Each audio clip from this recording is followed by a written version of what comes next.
የአብይ አህመድ የመጨረሻው ግብ ኢትዮጵያን በማፍረስ ኦሮሚያን ያዋለደ ሚኒሊክ መሆን ሚዛናዊ ነው የምናገረው። ካዳነች የአንድ የፒያሳ ተራ አስከባሪ አገር መምራት ይችላል። የኛ ነች አዲስ አበባ አይሰራም። እናንተም ብታችሁ ነው፣ የኛ ደግሞ አንገታችን ዋጽው ላይ ሳይደርሱ አዲስ አበባ ላይ አንድ ሌላ ግንባር እንደሚሆን ጥርጥር የለውም። ሌላ የሴኩሪቲ ሌላ ሚሊቴሪ እየፈጠረ በሰራዊት ውስጥ ሰራዊት ፈጥሯል። እነሱም ጉጠት ይዟል፣ እኛም ጉጠት እንያዝ። ከዛ የማን ምላስ እንደሚቆረጥ ይታያል። የኦሮሞን ጥያቄ እየወሰደ ያለው ወደ ጥፋት ነው፣ ወደ ወንዝ ነው፣ ወደ ገደል ነው። እናቱ በቡና ጭሳጭስና በሉባንጃና በቀበሪቾ ያጠኑትን የንግስና ፍላጎት በረኮቦት ስኒ ላይ የተቀቡትን መለኮታዊ ይሄ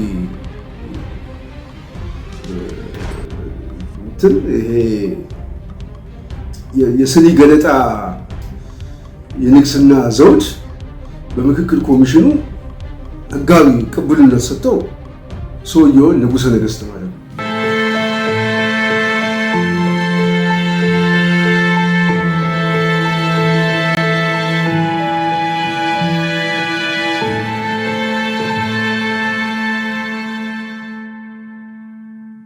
ሰላም ጤና ይስጥልኝ አድማጭ ተመልካቾቻችን፣ ጽናት ሚዲያ ከዚህ በፊት እንዳልኩት በየሳምንቱ በየጊዜው የምናቀርበው ፕሮግራም ከዚህ ሰዓት በኋላ ጀምረናል። እስከ ፕሮግራሙ ፍጻሜ ድረስ አብራችሁ እንድትከታተሉ በታላቅ አክብሮት እየጠየቀን ከዚህ በፊቱ በቋሚነት ጽናት ወደ እናንተ የተለያዩ ፖለቲካዊ ሀሳቦችን ስለሚያንሸራሽር ይህንን ሚዲያ ለመከታተል ለማበረታታት ከየትኛው ጊዜ በላይ ሀሳብ አስተያየታችሁን ለመስጠት እንፈልጋለን።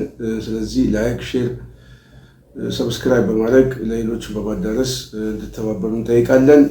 ጽናትን በመደገፍም ከጎናችን እንድትቆሙ እንድታበረታቱን በታላቅ አክብሮት እንጠይቃለን። ይህንን ካልኩኝ የዛሬ ፕሮግራም በዋናነት ላተኩርበት የምፈልገው ሁለት መሰረታዊ ጉዳዮች አሉ። እሱም በአዲስ አበባ ጉዳይ ነው። የአዲስ አበባ ጉዳይ በዋናነት ያው ጀምረን የነካካነው ጉዳይ ስለሆነ የቆሰለ ነገር እስክንጨርሰው ድረስ ካልታገንለት መጨረሻው ይዞት የሚመጣው ውጤት አደገኛ እንደሆነ እኛም ከዚህ በፊት ከተናገርነው ውጪ በተግባር ደግሞ አሁን ምልክቶቹ የሚታዩ ምልክቶቹ በአገዛዙ ከዕለት ወደ ዕለት የሚደረጉ ምልክቶቹ አንዱ ማሳያ ነው።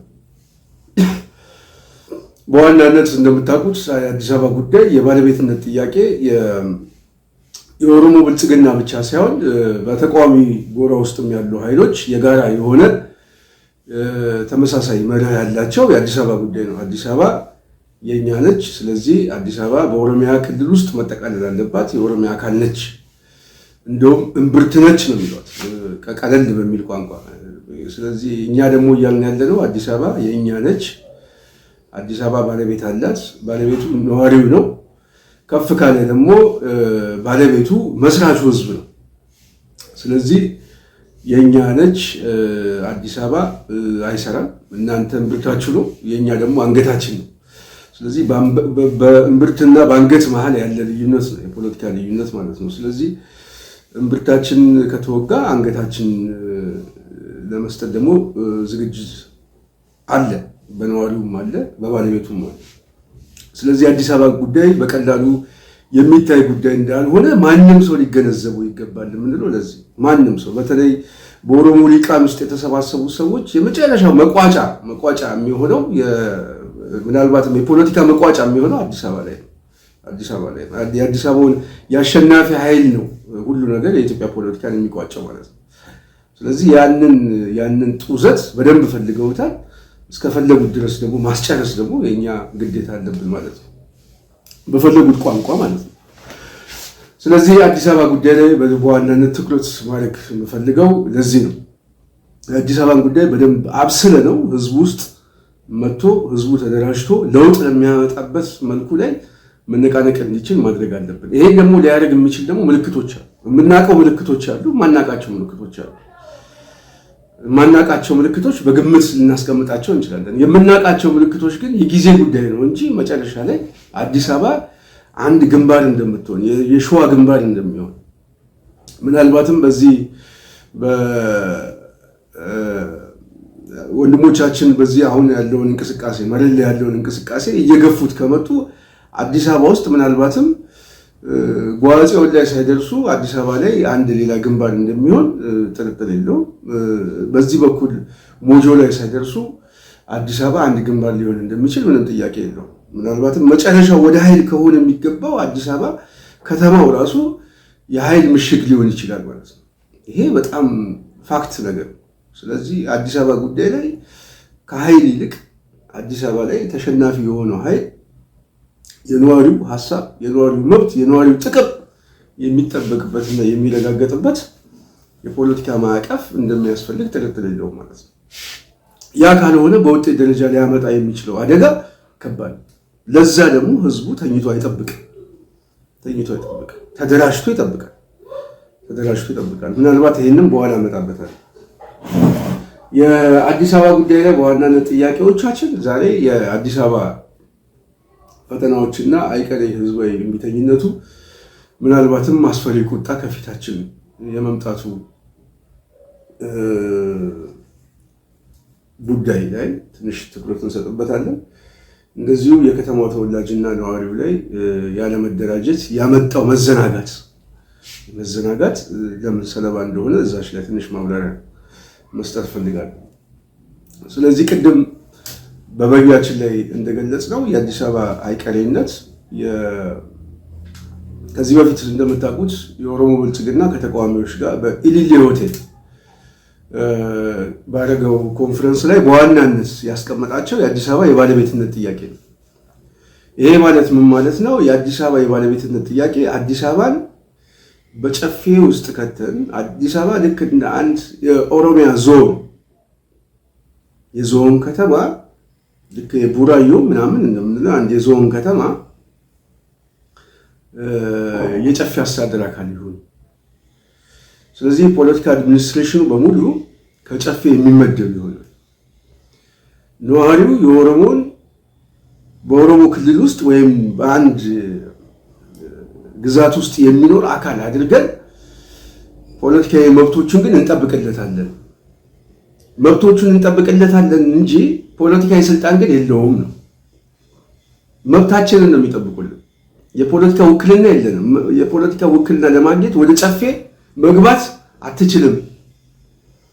ከጨፌ የሚመደብል ከንቲባና ከጨፌ የሚመደብል የዞንና የክፍለ ከተማ አስተዳደር ግን ተቀብለህ ትተዳደራለህ። በሱ የፈለግከውን አገልግሎት ታገኛለህ። አገልግሎት ይሰጥሃል እንጂ አገልግሎት ሰጪ አይደለህም ማለት ነው። መንግስት አይደለህም፣ የመንግስት አገልጋይ ነህ የሚል ቋንቋ ነው። በደንብ ሰው ሊገባው የሚገባው ነገር ይሄ ነው። ፖለቲካ አስተዳደር ላይ የራስን ውክልና የራስን አስተዳደር በራስ የመወከል ስልጣን የለህም የሚል የፖለቲካ ናሬቲቭ ነው እየፈጠሩ ያሉት። ስለዚህ በዚህ ጉዳይ ላይ ብልጽግና ይስማማል። መስማማት ብቻ አይደለም፣ ቀይ መስመር ነው ብሏል። ከዚህ በፊት ጠቅላይ ሚኒስትሩ እንደምትሉት እንደውም እዚህ ከተማ ውስጥ የኦሮሞ ጥላቻ አለ ብሎ በግልጽ ነው የተናገረው። ስለዚህ መልኩ እና ስሜቱ ከየት የመጣ እንደሆነ ማሳያ ናቸው። በተቃውሞ ጎራ ውስጥ ያለው የኃይል አሰላለፍ በሙሉ የሚያመለክተው ይህንን። ስለዚህ አዲስ አበባ ምን ለማድረግ ነው እየጠበቁ ያሉት? አዲስ አበባን በአዋጅ ለመጠቅለል ነው እየጠበቁ ያሉት። ምኑን ነው እየጠበቁ ያሉት ነው ዋናው ጥያቄ። እየጠበቁ ያሉት የምክክር ኮሚሽኑ ነው።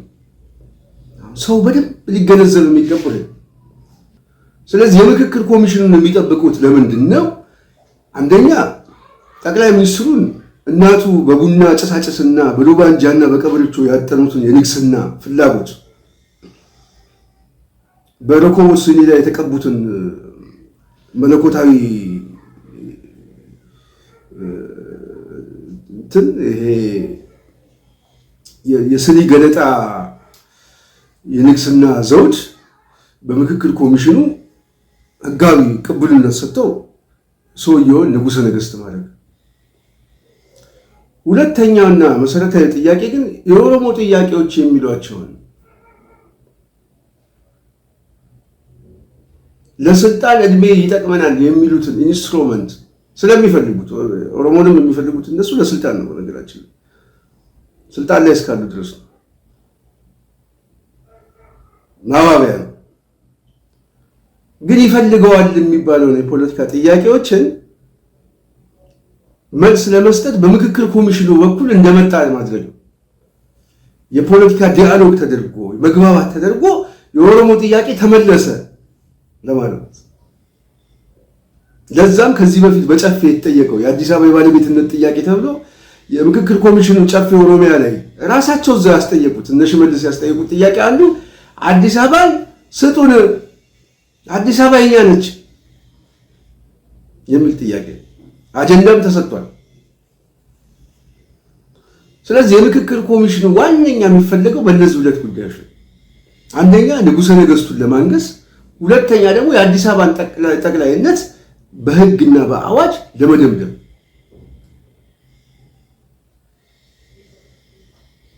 ስለዚህ ምንድነው መሆን ያለበት? የአዲስ አበባ አይቀሬነት ምንድን ነው? የአዲስ አበባ ፈተናዎቹ ይሄ ነው። አይቀሬውስ ምንድን ነው? ነጥቡ እዚህ ላይ ነው። ስለዚህ ቅድም እንዳልነው በአዲስ አበባ ጉዳይ ላይ እነዚህ ኃይሎች ይህንን የሚፈልጉት መሰረታዊ ጉዳይ አንደኛው ማዕከላዊ መንግስቱን ይዘውታል። ማዕከላዊ መንግስቱን ይዘው የማዕከላዊ መንግስቱን ስልጣን በመጠቀም የአዲስ አበባን ጉዳይ በአዋጅ እና በህግ እንደዚሁም በቢሮክራሲ አሸናፊ ሆነው የሚወጡበትን አንድ ፕላትፎርም ነው እያዘጋጁ ያሉት። ሁለተኛ ግን ስትራቴጂ ጎል አላቸው። ይሄ አዲስ አበባ ጉዳይ ላይ በዋናነት ይህን የሚያደርጉት አዲስ አበባ መጠቅለል አስፈላጊ ስለሆነ ብቻም አይደለም፣ ካፒታል ሲቲ አድርገው መውሰድ ስለሚፈልጉ ነው። ለምን? ለስትራቴጂ ጎሉ ማለት ነው። ስትራቴጂ ግባቸው አለ። በተደጋጋሚ ጊዜ ብያለሁ። የአብይ አህመድ የመጨረሻው ግብ ኢትዮጵያን በማፍረስ ኦሮሚያን ያዋለደ ሚኒሊክ መሆን የመጨረሻው ጎሉ ይሄ አሁን እየፈለገ ያለው ምንድነው? የትግራይ ኃይሎችን እና የሌሎችን ወደዛ መልኩ ገፍቶ በማስወጣት ያንን ድምዳሜ እስኪያገኝ ነው የሚጠብቀው።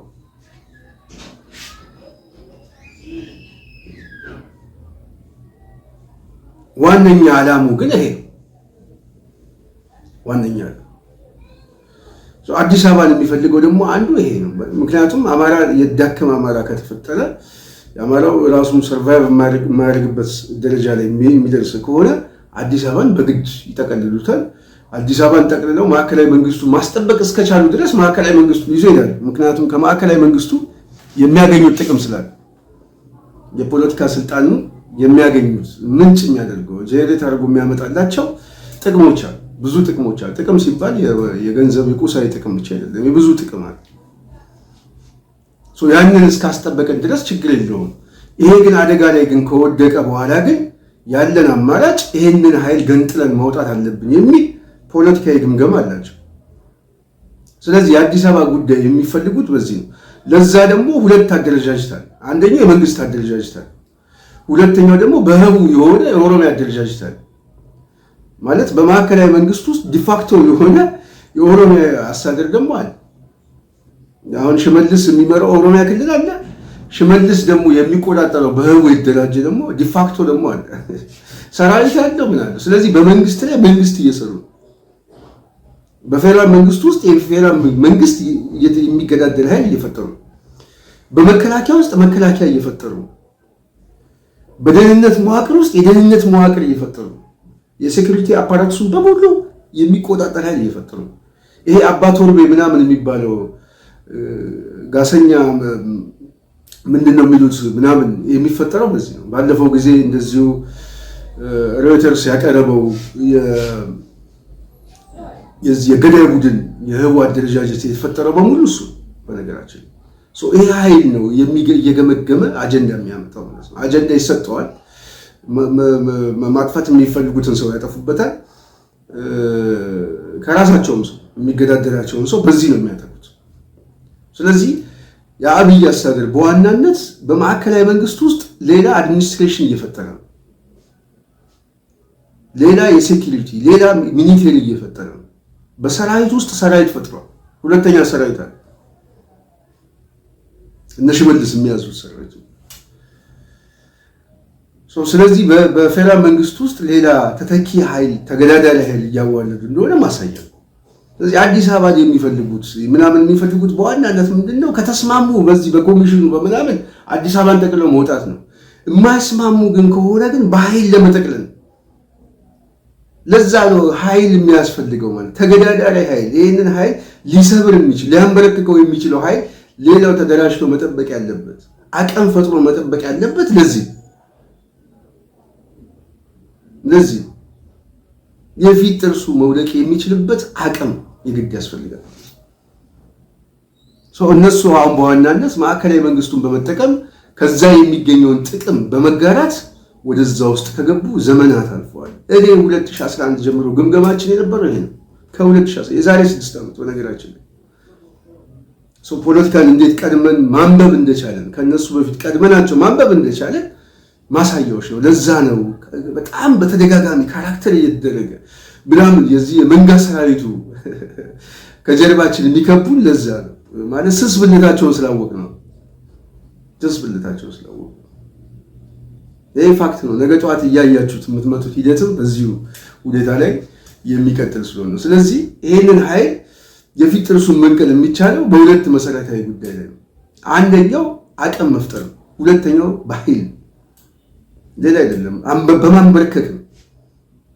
ሌላ አይቆይ ማለት እነሱም ጉጠት ይዟል፣ እኛም ጉጠት እንያዝ፣ ችግር የለውም። ከዛ የማን ምላስ እንደሚቆረጥ ይታያል ነው እና በዛ ደረጃ ራስን ማብቃት ራስን ማዘጋጀት በግድ ያስፈልጋል የሚል አመለካከት አለ። ምክንያቱም እነሱ ተደራጅተው ከ2008 እስከ 2010 ድንጋይና ጎማ እያቃጠለ ድንጋይ ዘግቶ ሲመጣ ህጋዊ ሆኖ ሌላው ተደራጅቶ ሲጠብቅ ህገወጥ ቢሆንበት ምክንያት የመብት ጉዳይ ስለሆነ ማለት ነው። ስለዚህ መደራጀት የግድ ያስፈልገው ያን በተደጋጋሚ ጊዜ የምንገልጸው ከዚህ በመነሳት እንደሆነ ልትገነዘቡ ይገባል ማለት ነው። ሌላ የአዲስ አበባ ወጣት ሀገሬ በሙላት አቅም አለ ማለት ተራ እውነት ለመናገር እኮ ካሪሲ ከምን እኮ እናዳነች እኮ መተው እኮ ከተማ አስተዳደር ይዘው እኮ ሀገር እየመሩ እኮ በጣም የሚገርም እኮ የአዲስ አበባ ተራ አስከባሪ የሚሉት እነሱ ከሽመልስና ካዳነች የተሻለ አይደለም ወይ? የአዲስ አበባ ተራ አስከባሪ በጣም እኮ ነው የሚልኩት እኮ በጣም ስም ሲሰጡ ምናምን የአዲስ አበባ እንትን ምናምን ሸም በጣም የአዲስ አበባ ተራ አስከባሪ ከሽመልስ የበለጠ የማሰብ ፖለቲካ የማሰብ አቅም አለ። በጣም ምጡቅ የሆነ የማሰብ ሰውነቱ ምናምን በጣም ስለዚህ አገር ለመምራት የቱ የተሻለ ነው? ከወዴት ስብስብ እውነት የመንጋ ስብስብ የአዲስ አበባ የተራ አስከባሪ የከተማውን አስተዳደር እውነቴን ነው የምነግራቸው። ወደ ሚዛናዊ ሆኜ ነው የምናገረው። ካዳነች የአንድ የፒያሳ ተራ አስከባሪ አገር መምራት ይችላል። ፒያሳ ላይ ያለ ልጅ አንድ ልጅ በጣም እንደውም ተራ ሳያስከብሩ እኮ በጣም አይታችኋል። በደንብ አድርጎ ምናምን ስርዓቱን ጠብቆ ነው አይደል? ስርዓት መማር ካለባችሁ ሄዳችሁ እዛ ተራ አስከባሪዎች ከዛ ማዘጋጃ ቤት አካባቢ የሚቆሙት ታክሲዎች አሉ እና በጣም እንዴት አይነት ንቀታቸውን ለእናንተ ያላቸውን ንቀት ትዕቢት እና ይህንን ማስተንፈስ የምችሉት እናንተ ናችሁ። እና ይህን ደግሞ ታውቁበታላችሁ። ከዚህ በፊት ልምድ አላችሁ፣ የአደረጃጀት ልምድ አላችሁ። እና ይህንን ቡድን የትኛውም እዛ አካባቢ ያለ ስብስብ በደንብ አድርጎ ማስተንፈስ የሚችልበትን የአደረጃጀት መፍጠር አለባችሁ። አዲስ አበባ ውስጥ ያለ ትላልቅ ፎቅ ዛሬ የምናያቸው ሪል ስቴት እየተባለ የሚሰሩት ሪል ስቴቶች ልክ እንደ አሌፖ የአሌፖ ምሽግ ሊሆን ይችላል። ይሄ ፋክቱን ነው እየተናገርን ያለ ነው። የወደፊቱን ነው እየነገርኳቸው ያለሁት። ሊሆን ይችላል የሚለውን ግምገማዬን ነው የምነግራቸው። ከፍተኛ የሆነ ኃይልም የተቀላቀለበት ህዝባዊ እልቂት፣ ህዝባዊ ቁጣ፣ ህዝባዊ እምቢተኝነት ሊከሰት ይችላል። መች የሚለውን ጉዳይ ላይ ዛሬ ማስቀመጥ አንችልም። ወደዛ መሄዱ ግን የማይቀር ጉዳይ ነው። ስለዚህ አዲስ አበባ ውስጥ ሊነሳ ይችላል። ምናልባትም በአማራ ክልል ላይ እየመጣ ያለው የኃይል አሰላለፍ ነፍጥን ያነገበ የኃይል አሰላለፍ ጉልበት ይዞ መጥቷል። እንደምታውቁት ባለፉት 2 ዓመታት ውስጥ ይሄ ኃይል አይቀመስ ኃይል ነው። የውስጥ ጉዳዩ እንዳለ እንቶ እሱ ላይ እንነካከው። ሂደቱና ባህሪው ይዞት የሚመጣው ጉዳይ በራሱ እሳት የጨበጠ አካል የውስጥ መገፋፋትና የውስጥ ኃይል ሊፈጥር ይችላል። እሱ ላይ አልመጣበትም። ግን 2 ዓመት የቆየበት ምክንያት ግን ምንድን ነው ከተባለ አንደኛው ኮዙ የተነሳበት ኮዝ ጥያቄዎቹ ነው። የሰርቫይቨር ጥያቄ የህልውና ጥያቄ በራሱ ቶሎ ልትገለው የምችለው አይደለም። ብርሃኑ ጁላ እንደፎከረው በ3 ወር ሄጄ ቀበቶ አስፈትቼ እመጣለሁ ምናምን እናንተ የአባገዳ ጭፈራ እየጨፈራችሁ ጠብቁኝ ብሎ ዝቶ እንደገባው አይደለም። 2 ዓመት ነው የማዕከላዊ መንግስቱ የፌዴራል መንግስቱን ትልቅ አቅም ትልቅ ካፓሲቲ ያለው የተባለውን ኃይል የሰራዊት ኃይል ታንክና ስንቅና ታንክ የያዘ ኃይል ባንክ የያዘ ኃይል ኢንተርናሽናል ዓለም አቀፍ ግንኙነት የመንግስትን ባህሪ ተጠቅሞ ግንኙነት ተጠቅሞ ድሮን ይዞ የመጣ ኃይል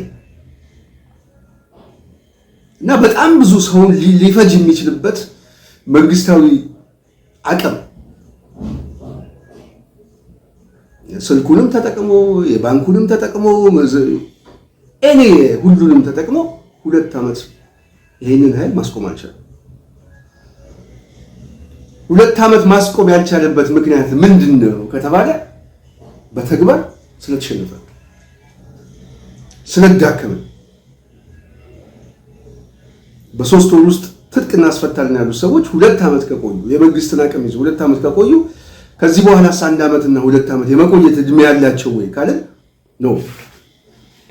በአንጻራዊነት አሸናፊ ማን ነው ከተባለ 2 ዓመት ሰርቫይቫል ጥያቄዎችን ይዞ ቢያንስ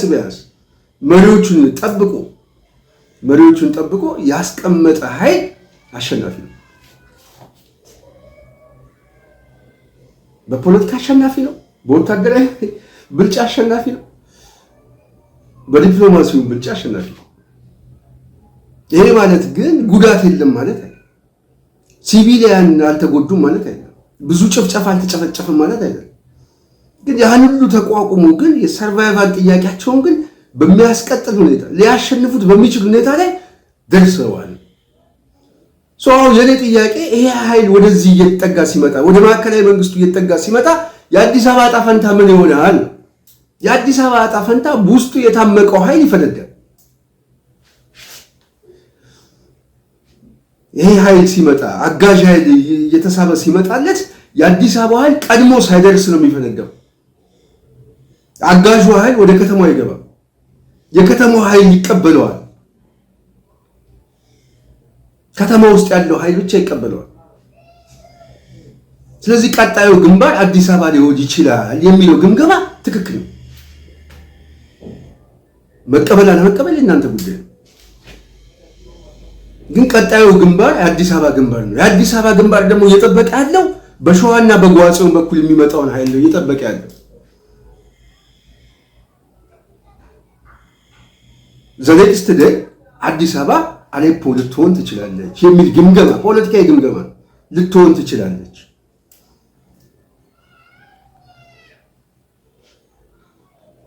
ስለዚህ ኦህዴድ ወዴት እየወሰደው ነው ከተባለ የኦሮሞን ጥያቄ እየወሰደ ያለው ወደ ጥፋት ነው፣ ወደ ወንዝ ነው፣ ወደ ገደል ነው። አብይ በእርካብና መንበር ወደ ጻፈው ወደ ገደሉ ነው እየወሰደ ያለው። ሌላውን ሳይሆን ራሱ ሊገባበት ማለት ነው። የኦሮሞ ሊቃንን ይዞ ሊገባበት ጫፍ ላይ እየቆመ ነው። ስለዚህ አይሆንም ብሎ መቆምና የዚሁ አካል ሆኖ ማመጽ ያለበት ራሱ ነው፣ የኦሮሞ ሊቃንም ጭምር። ወደ ጥፋት እየገባን ነው የሚለው ግምገማ የነሱ ግምገማ ሊሆን ይገባል።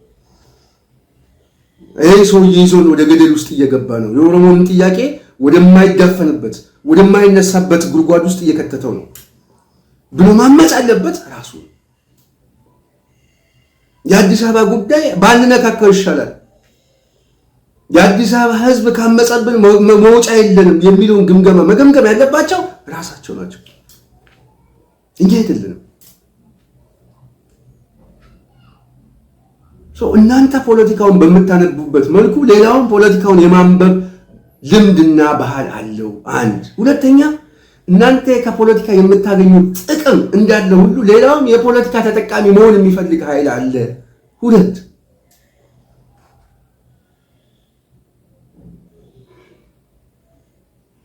ስለዚህ አዲስ አበባ ላይ ያለው የፖለቲካ ጥያቄ በቀላሉ የሚታይ ጉዳይ አይደለም የሚል ግምገማ ሊኖራችሁ ይገባል።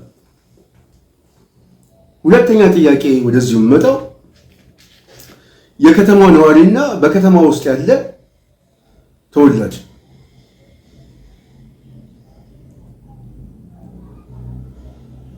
የአዲስ አበባ የፖለቲካ ጥያቄ መልስ ሊያገኝ የሚችለው በዋናነት አንድ የማህበረሰብ ክፍል እኔ የፖለቲካ ጥቅሞችን፣ መብቶችን፣ መሰረታዊ መብቶችን ላስከብርበት የምችለው ኢንስትሩመንት ስለሆነ ይህን ነገር አትንኩብኝ፣ ይህን ነገር ስጡኝ ብሎ መጠየቅ ሲጀምር ፖለቲካ አይመለከተኝም፣ እኔ ከፖለቲካ ምናምን የሚል ጨዋታ አይደለም። ፖለቲካ ውስጥ ይመለከተናል። ፖለቲካ በዙሪያችን የከበበን ወንዝ ነው። ወንዙን ሳትሻገር ነፃ መሬት አታገኝም። ስለዚህ ፖለቲካን ሳትሻገር ነፃነትን አታገኝም።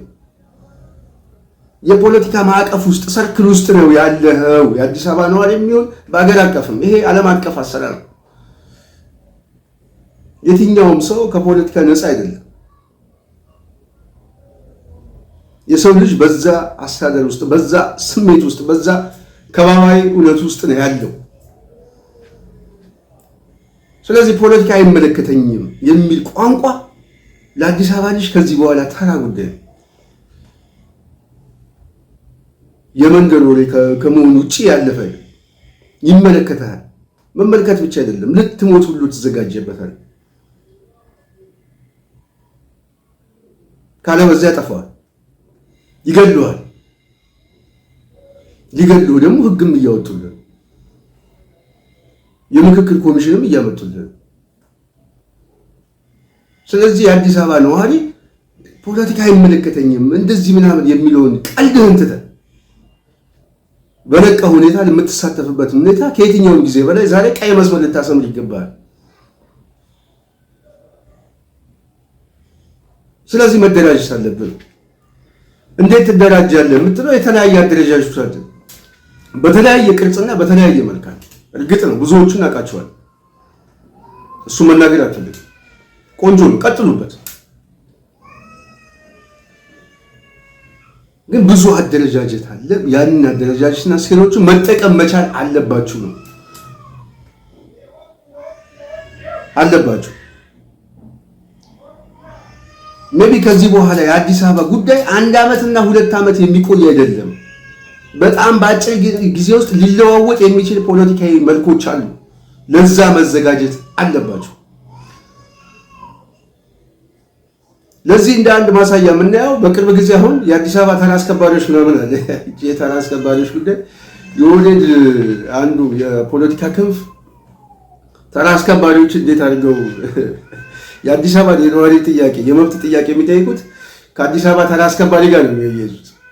የአዲስ አበባ ተራ አስከባሪ ምናምን እንደውም የኔ ተራ የቱ ጋር እንደሆነ አሳየኝና እንደው ድርሻዬን ብቀበልና ድርሻዬን ብታስቀምጡልኝ ደስ ይለኛል። የቱ ጋር ነው?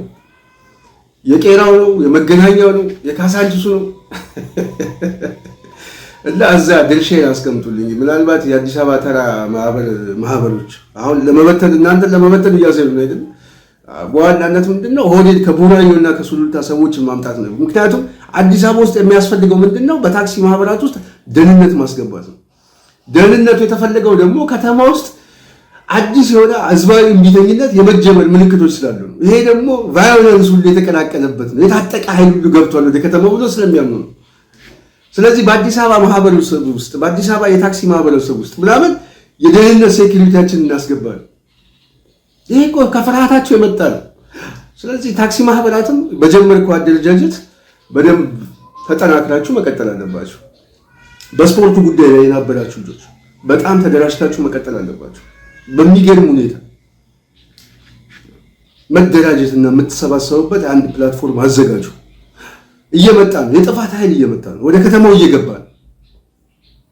የኦህዴድ የጥፋት ኃይል ወደ ከተማው እየገባ ነው። ስለዚህ ከዚህ ኃይል ራሳችሁ ማዳን የምትችሉት የሰርቫይቫል ጉዳይ የህልውና ጉዳይ ስታነሱ ነው። አዲስ አበባ የህልውና ግንባር ነው። ቀጣዩ የህልውና ግንባር አዲስ አበባ።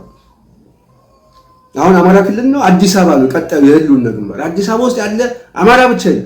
የሌላውን ብሔር ተወላጅ የህልውና ጥያቄውን በቀጣይነት የሚያነሱ አዲስ አበባ።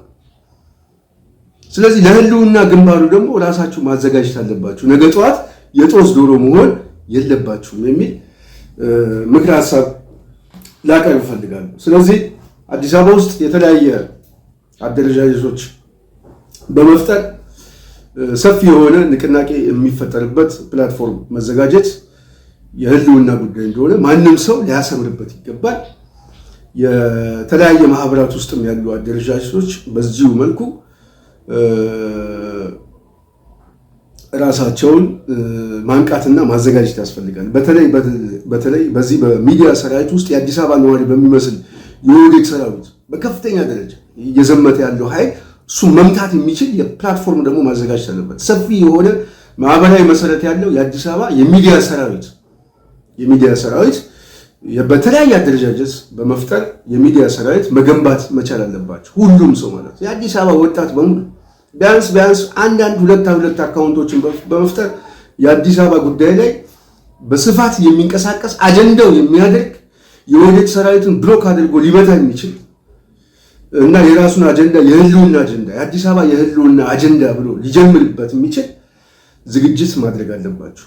በጣም በቅርብ ጊዜ የአዲስ አበባ ቀጣይ የህልውና ጥያቄዎች ይጀምራሉ። እነዚህ የህልውና ጥያቄዎች ምናልባትም ኦህዴድን ለአንዴና ለመጨረሻ ጊዜ ሊቋጨው የሚችለው ኃይል የሚፈጠሩ አዲስ አበባ ውስጥ። ስለዚህ ለዛ ሁሉም ሰው መዘጋጀት አለበት። ምልክቶች አሉ፣ ግን ጥሩ ነው፣ በቂ ግን አይደለም። ስለዚህ መዘጋጀት አለባችሁ የምለው ለዚህ በፍጥነት መዘጋጀት አለበት። በፍጥነት ይሄን ለማለት ነው የምፈልገው። በቀጣይ በዚህ ጉዳይ ላይ በዝርዝር ሁኔታ እመጣበታለሁ። እስካሁን ለነበረን ቆይታ በጣም እያመሰገንኩኝ ጽናት ሚዲያ ላይክ፣ ሼር በማድረግ ሰብስክራይብ በማድረግ ለሌሎችም በማጋራት በተከታታይ በምናደርጋቸው የሚዲያ ቅስቀሳና የፖለቲካ ቅስቀሳዎች ላይ በነቃ ሁኔታ እንድትሳተፉ በታላቅ አክብሮት እየጠየቅኩኝ የዛሬውን በዚሁ ጨርሳለሁ። ለዝግጅቱ ስንታየው ቸኮል ነኝ። አመሰግናለሁ።